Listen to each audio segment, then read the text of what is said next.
Hello friends, and welcome back to the channel, where we delve into the mind of a villain.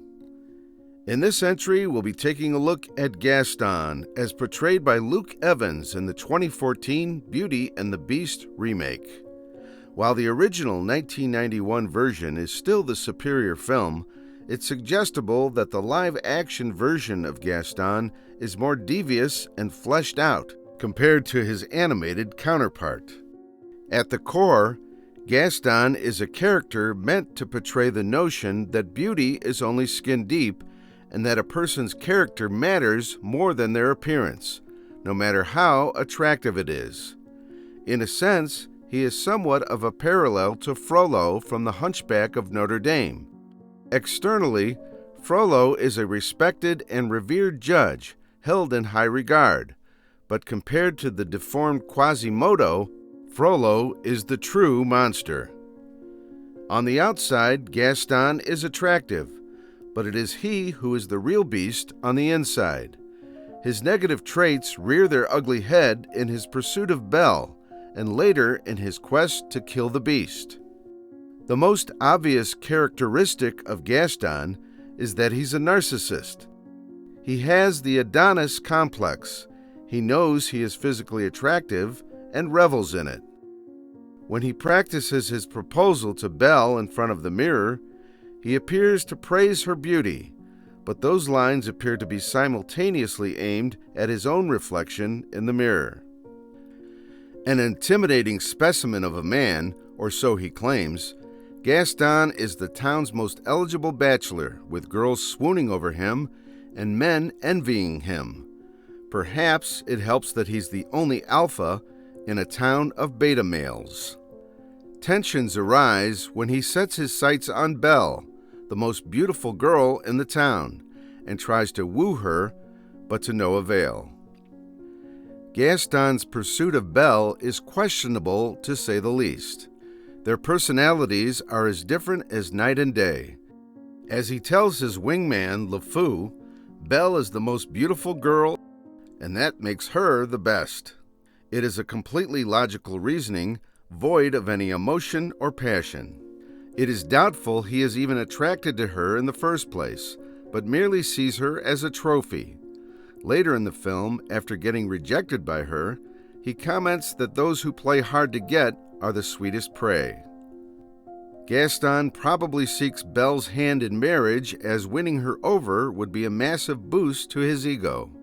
He is not motivated by lust, but by power, and Belle is the prize. When LeFou suggests he considers the other girls instead, he replies that a great hunter doesn't waste his time on rabbits.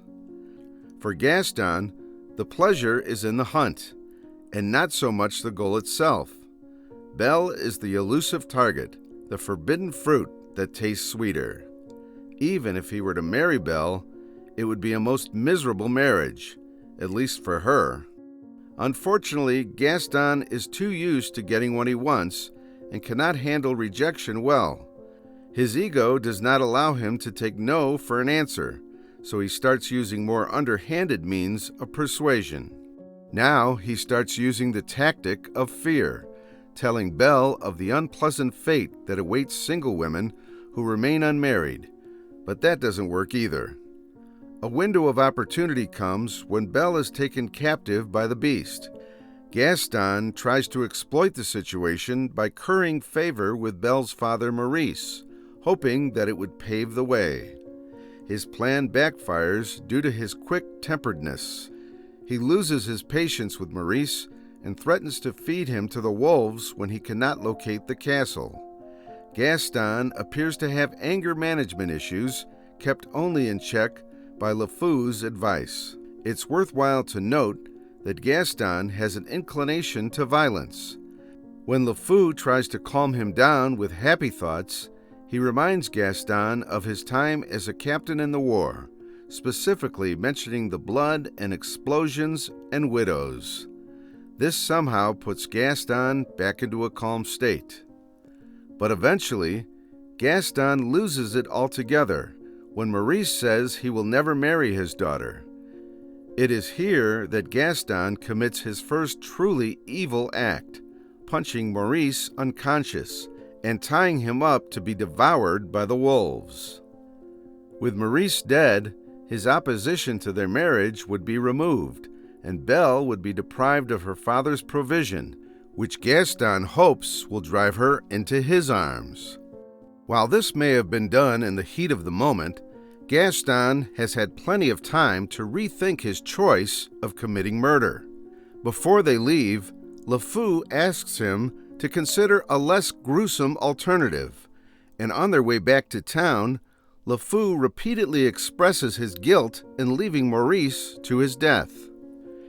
Gaston's indifference to Maurice's guilt is a testament to his wickedness, the fact that he would be willing to kill an innocent person just to manipulate someone. Gaston's duplicity is also seen when later, when Maurice confronts him over his attempted murder, he cowardly lies to the townsfolk and pressures LeFou to lie as well to discredit Maurice's testimony. Worst of all, Gaston flips the tables on Maurice and chalks up his accusation to being insane. He arranges for Maurice to be sent to an asylum, both to silence him and to use it as a coercion tactic to force Belle to marry him. Gaston is also insecure and prone to jealousy. When he gets a hint of Belle's love for the beast, he becomes spiteful over having lost his intended trophy. Herein lies his true motivation for killing the beast. And while Gaston professes to be LeFou's friend, it turns out to be all just lip service. He uses him as a meat shield and leaves him behind to be ambushed. Ironically, he labels himself as a hero, when in reality, he only cares about himself. Gaston has a sadistic side to his personality, as seen when he lies to the beast by telling him that Belle sent him to kill him, just to see him miserable.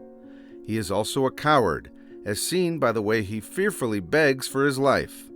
And even after being shown mercy, he still underhandedly shoots the beast from behind. Overall, Gaston is a narcissist who loves only himself, and his pursuit of a wife was only to complement his ego. And when he couldn't reach that goal, his ugly traits were exposed, reminding us that there is more to a person than meets the eye. So what do you think of Gaston as portrayed by Luke Evans, folks? Should The Rock have been cast instead? Let me know in the comments below.